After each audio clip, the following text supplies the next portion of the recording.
안녕하세요, 볼리TV 손흥입니다. 대한민국이 아르헨티나와의 도쿄올림픽 앞둔 첫 번째 평가전에서 2대2로 우승부를 거뒀습니다.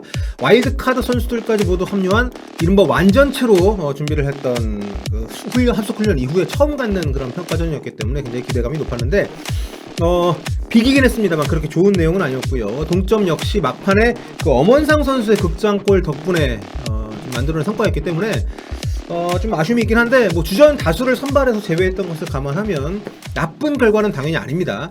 와일드카드 합류가 여전히 불투명한 김민재 선수의 공백, 그리고 주전 골키퍼 송범근, 와일드카드 황의조, 권창훈, 여기에 이강인까지 선발해서 제외를 한 채로 출발을 했기 때문에 뭐 풀전력이다, A팀, 뭐 1군이다 할 수 없는 그런 라인업이기는 했는데, 그렇기 때문에 아주 뭐 부정적으로 볼 것만은 아닌데요. 후반 13분께 이제 황의조, 권창훈, 이강인을 김학범 감독이 동시에 투입을 했습니다. 하지만 이 선택 이후에도 사실 경기력이 크게 나아지진 않았어요. 뭐 이강인 선수와 권창훈 선수를 통해서 좀 더 전진성 있는 장면들은 많이 나오긴 했습니다만, 이 선수들의 투입으로 인해서 뭐 경기가 확실히 확 바뀌었다거나 분위기가 엄청 살아나진 않았습니다. 여러 가지 면에서 메달권 진입을 목표로 하는 팀의 본선 첫 경기를 열흘 남겨둔 시점에서 갖는 경기라고 봤을 때는 경기력에 좀 아쉬움이 많은 그런 시합이었죠. 상대가 21세기 들어서 올림픽 축구 금메달만 2차례 따낸, 그리고 이번 남미 지역 예선에서도 1위를 차지한 강팀이라고는 합니다만 2대2의 결과만으로 만족할 수 없는 그런 이유들에 대해서 얘기를 좀 더 나눠보도록 하겠습니다. 김학범 감독이 이끄는 올림픽 대표팀, 이번 아르헨티나전에서 일종의 트릭을 썼습니다. 출전 선수 대부분이 등번호를 랜덤으로 달았어요. 등에는 이름도 안 박았습니다. 게다가 와일드 카드로 뽑은 선수들을 선발해서 모두 빼버렸고, 송범근, 이강인처럼 주전이 확실한 선수들 역시도 선발 라인업에 없었기 때문에 최정예라고 볼 수 없는, 플랜 A라고 볼 수 없는 선발 라인업이었어요. 솔직히 개인적으로는 제가 입중계 때도 말씀드렸습니다. 우리나라 감독님들이 예로부터 전통적으로 큰 경기 앞두고 선수들 등번호를 막 바꿔가지고 답니다.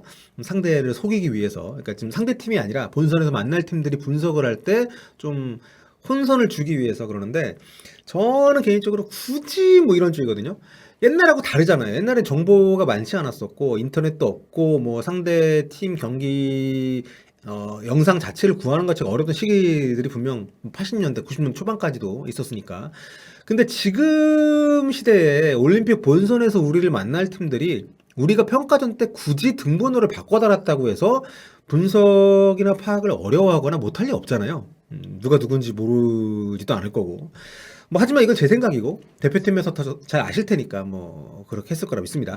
그리고 김민재 선수 지금 유럽 이적 작업 중인데, 뭐 포르투갈 포르투 정말 대단한 팀이죠. 이 팀 이적이 임박했는데 올림픽 출전 요구가 받아들여지질 않아가지고 걸림돌이 되고 있다, 이런 뉴스들이 나오고 있습니다.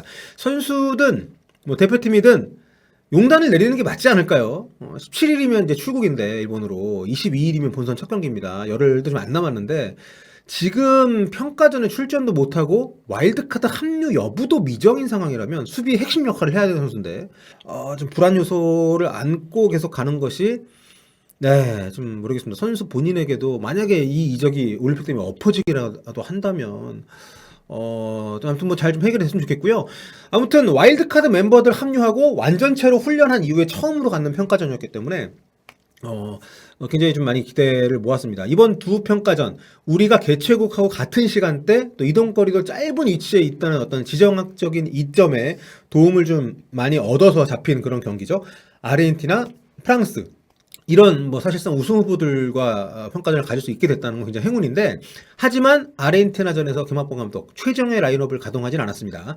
제 머리로는 좀 목적이 불분명한 경기인데 이런 생각이 들었어요. 왜냐하면 보통 큰 대회를 앞둔 마지막 소집, 또 최종 평가전쯤에는 최정예 라인업, 그러니까 이게 뭐 100% 주전으로 이어지지 않는다 하더라도 가능한 최정의 어떤 전술을 실전 테스트하는 어떤 그런 경기로 갖기 마련인데, 뭐 늘 그런 것은 아니긴 합니다만, 골키퍼부터 최전방까지 플랜 A라고 하기에는 좀 어려운 그런 라인업을 냈어요.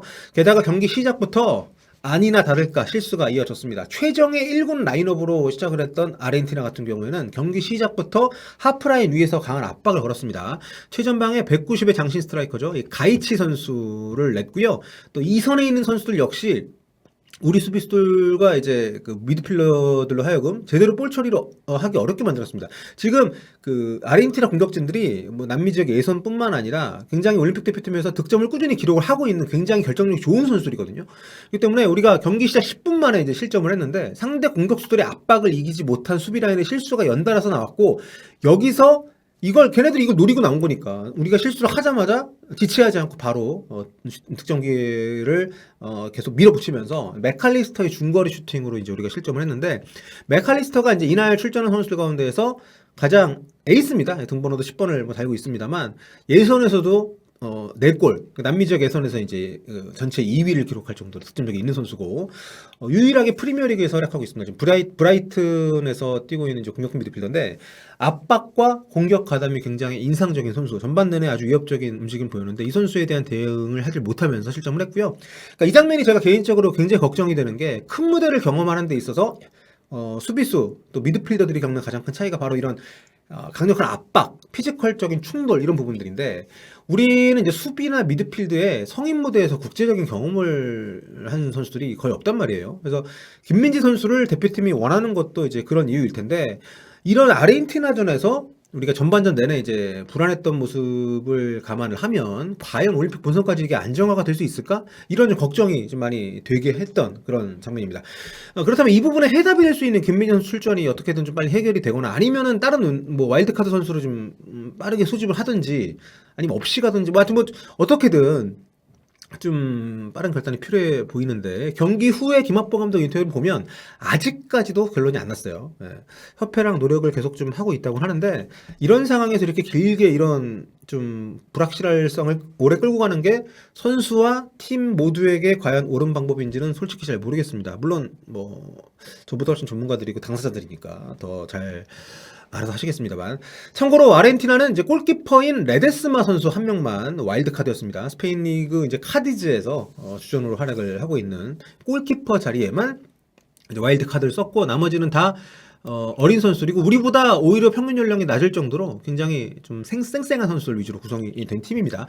아무튼 현재 우리 올림픽 대표팀 수비 불안하다는 거, 아주 불안하다는 거 일단 좀 보여줬기 때문에, 물론 이 경기가 좀 많이 약이 되고 또 프랑스를 거치면서 좀 더 안정화가 되면 좋겠습니다만, 일단 현재 스코어 그렇고요. 게다가 지금 포백의 주전 센터백 역할을 맡을 선수의 소집 자체가 아직도 불투명하니까, 경기는 우리가 이제 이동경 선수의 원더골로 1대1까지는 따라잡았는데, 이제 후반에 발렌수엘라에게 다시 골을 내주면서 1대2로 끌려 나갔고요. 경기 종료 직전에 이제 추가 시간이죠. 엄원상 선수가 아주 그림 같은 중거리 슈팅으로 2대2 동점골을 넣으면서 무승부로 끝이 났습니다. 결과적으로 이제 무승부이긴 했는데, 두 골 모두 팀 플레이보다는 어떤 그 솔로 플레이, 그러니까 선수 개인 역량의 의존도가 높은 골이었다는 거. 그러니까 경기는 어떤 빌드업이나 그 상대 수비를 파괴하는 부분에 있어서 어려움을 겪었기 때문에 2대2 스코어에 좀 안심할 수도 있지만, 어떤 자신감을 얻기보다는 메달의 벽이나 어떤 이게 정말 쉽지 않구나, 이걸 올림픽의 그 어려움을 체감하는 그런 기회가 될 수도 있지 않았나. 아무튼 뭐 지금 후반에 들어간 이강인 선수가 그래도 어떤 1대1 상황에서 풀어내는 능력이나, 또 권창훈 선수 컨디션도 괜찮아 보이더라고요. 또 엄원상이나 송민규처럼 선발로 나왔던 양쪽의 윙어들도 충분히 통할 수 있는 경기력을 보여줬다는 점에서, 공격적인 부분에서는 물론 황의조 선수와 기존 멤버들 간의 연계가 잘 안 이루어졌다는 점에서 좀 불안 요소는 있습니다만, 전체적으로 공격적인 부분에서는 경쟁력이 있다는 걸 저는 좀 확인했다는 생각이 좀 들고요. 이날 그 아르헨티나 수비 쪽에 주전 선수들 다 나왔거든. 그때 뭐 네오엔 페레스 같은 경우에는 선물 나오지 않았습니다만, 그렇기 때문에 이런 선수를 상대로 우리가 그래도 뭐 물론 많이 막혔습니다. 황의조도 많이 묶여 있었고, 하지만 우리가 그 이선 자원들의 어떤 활약상을 기대할 수 있는 가능성을 보여줬다는 점에서는 괜찮은데, 하여튼 모르겠습니다. 한 차례 더 남은 프랑스와의 평가전 더욱 중요하게 느껴지고요. 그리고 제 생각에는 지금 와서 우리가 뭘 감추고 무슨 셋피스 전술도 뭐 노출 안 하고 이런 것보다, 우리가 실전에서 이런 강팀들을 상대로 할 수 있는 걸 좀 더 실전에서 좀 시도를 하고 좀 담금질을 하는 게 중요해 보이는데 모르겠습니다. 자, 16일 프랑스 경기도 이제 입중계 진행을 하니까 많이 와주시고요. 네, 이 경기 역시 후토크 진행을 하겠습니다. 또 올림픽 이제 정말 열흘도 안 남았습니다.